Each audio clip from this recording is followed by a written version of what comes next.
सबसे पहले तो मैं पूरे देशवासियों का बहुत बहुत धन्यवाद कहना चाहती हूँ। आप मीडिया पर्सन्स का भी, क्योंकि आप लोग ही हम लोगों को इतना through out the journey wrestling में आपने सपोर्ट किया है। तो मैं उम्मीद करती हूँ कि मैं आपकी उम्मीदों पे खरा उतरूँ बिल्कुल। और कांग्रेस पार्टी का मैं बहुत बहुत धन्यवाद करती हूँ, क्योंकि जब बोलते हैं ना कि बुरे टाइम में पता लगता है कि अपना कौन है। जब हम रोड पे घसीटे जा रहे थे तो छोड़ के बीजेपी को देश में जितनी भी पार्टियां हैं वो हमारे साथ में थी, हमारे दर्द को समझ पा रही थी, हमारे आंसुओं को समझ पा रही थी।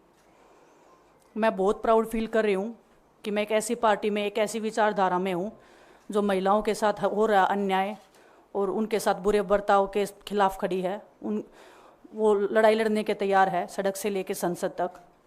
और मैं विश्वास दिलाती हूँ पूरे देशवासियों को कि जो मेहनत, जो लगन से हमने रेसलिंग में काम किया है, हम चाहते हैं कि देश के हर एक नागरिक को जो दर्द, जो तकलीफ़ हमने झेली है, खासकर महिलाओं के लिए, हर एक उस महिला के साथ में हम खड़े हैं जो अपने आप को लाचार, अपने आप को बेबस समझती है।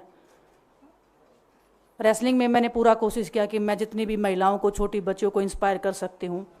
मैं चाहती तो मैं जंतर मंतर पे रेसलिंग छोड़ सकती थी, और सभी लोग भी मान रहे थे, पूरा देश इस चीज़ पर विश्वास कर रहा था, क्योंकि बीजेपी आईटी सेल ने उस चीज़ को साबित करने की कोशिश की थी कि हम चले हुए कारतूस हैं, हम ख़त्म हो गए हैं, हम पॉलिटिक्स कर रहे हैं। उन्होंने बोला मैं नेशनल नहीं खेलना चाहती, मैंने नेशनल चैम्पियनशिप खेला। उन्होंने बोला ये ट्रायल्स दे के नहीं जाना चाहते, मैंने ट्रायल्स भी दिया। उन्होंने बोला कि ओलंपिक्स लेवल तक नहीं जाना चाहते, मैं ओलंपिक्स में गई, मैं फाइनल्स में गई। अनफॉर्चुनेटली परमात्मा को कोई और चीज़ मंजूर होगी। एक चीज़ मुझे पता है कि जब मेहनत आप करते हो तो ज़रूरी नहीं कि आपको उसी दिशा में मिले, कई बार दूसरी चीज़ों में भी आपको वो फल मिल जाता है।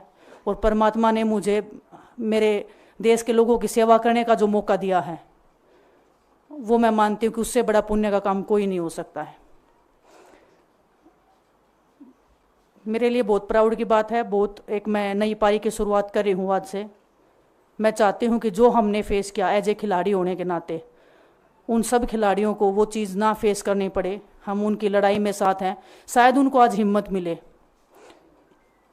कि जो पार्टियां पावर में रहती हैं शायद वो साथ में नहीं खड़ी हों, लेकिन उनके बहन भाई हैं जो उनके साथ में खड़े हैं। और उन्हें पता है स्पोर्ट्स में कितना गलत होता आया है, नहीं बोल पाते हैं खिलाड़ी।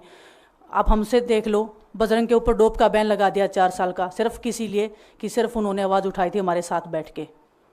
तो उसका भुगतान हम कर रहे हैं, आज तक कर रहे हैं, लेकिन हम डरेंगे नहीं, पीछे नहीं हटेंगे। जो लड़ाई थी वो जारी है, ख़त्म नहीं हुई है। कोर्ट में हमारा केस चल रहा है, वो लड़ाई भी हम जीतेंगे, ज़िंदगी की जंग भी हम जीतेंगे। खेल में जैसे हमने कभी हार नहीं मानी है, तो हम इस नए प्लेटफॉर्म पे जो आ रहे हैं, देश की सेवा का भाव, और सिर्फ बोलने तक सीमित नहीं रहेगा ये। हम दिल से हमने खेल किया है और दिल से हम ये काम करेंगे, जी जान से मेहनत करेंगे, अपने लोगों के बीच में रहेंगे। जो भी हम अपने लोगों का भला कर सकते हैं, चाहे कितना ही % हमारे हाथ में होगा, वो हम करने की कोशिश करेंगे। और मैं अपनी बहनों को बताना चाहती हूँ कि आपकी बहन आपके साथ में है। किसी भी मुसीबत में, किसी भी पल, किसी भी क्षण आप ऐसे मत समझना कोई भी आपके साथ में नहीं है। जब कोई नहीं खड़ा होगा तो मैं आपके साथ में ज़रूर खड़ी रहूँगी, कांग्रेस पार्टी आपके साथ में ज़रूर खड़ी रहेगी। ये हमने फील किया था, और मैं वादे से कह सकती हूँ, दावे से कह सकती हूँ कि बिल्कुल आपके साथ भी खड़े रहेंगे। बहुत बहुत धन्यवाद आप सबका। धन्यवाद दिनेश जी। मैं बजरंग पुनिया जी से आग्रह करूंगा कि वो अपने विचार आपके सामने रखें। सभी को नमस्कार।